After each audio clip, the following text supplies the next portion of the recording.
This is the map published by The Guardian on the 30th of January, showing the extent of the destruction wreaked in Gaza by Israeli bombardment since the 7th of October last year. It's shocking enough in itself, but when you cross-reference it with other maps, you begin to get a sense of the way in which the conditions of life in Gaza have been systematically annihilated by Israeli forces. This is a map showing every residential building in Gaza before 7th of October. This is what was left as of the end of January, and of course the destruction continues across the territory, but particularly right now in Rafah. Here is a map of greenhouses in Gaza before the Israeli bombardment. Greenhouses are a lifeline for many Gazan families, providing greater and more secure access to healthy foods. This is what is left of those now, and of course without a functioning water supply, even most of these have been rendered unusable. Also, in terms of food security, here are Gaza's warehouses before the Israeli carpet bombing, and what's left. This is a map of tree crops in Gaza before the destruction began, including fruit trees and olive trees, which have provided food for residents and been among Gaza's major exports.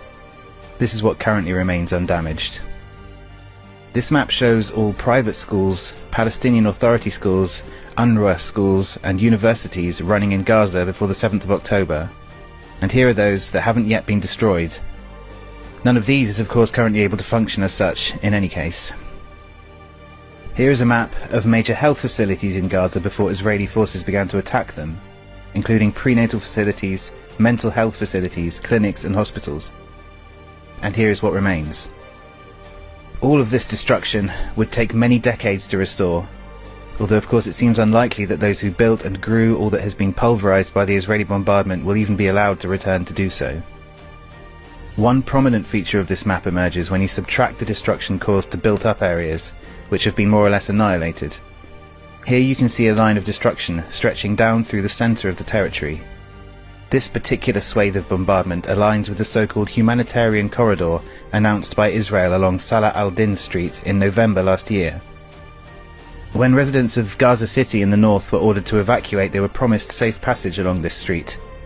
However, many witnesses have described Salah al-Din Street as a corridor of death and humiliation.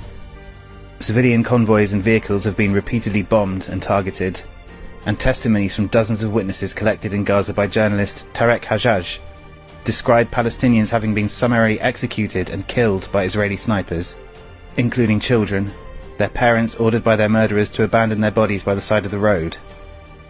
According to the testimonies, people were made to crawl on their bellies through checkpoints, forced to undress and descend into pits filled with dead bodies, sometimes to be shot, sometimes to be released, among many other horrors.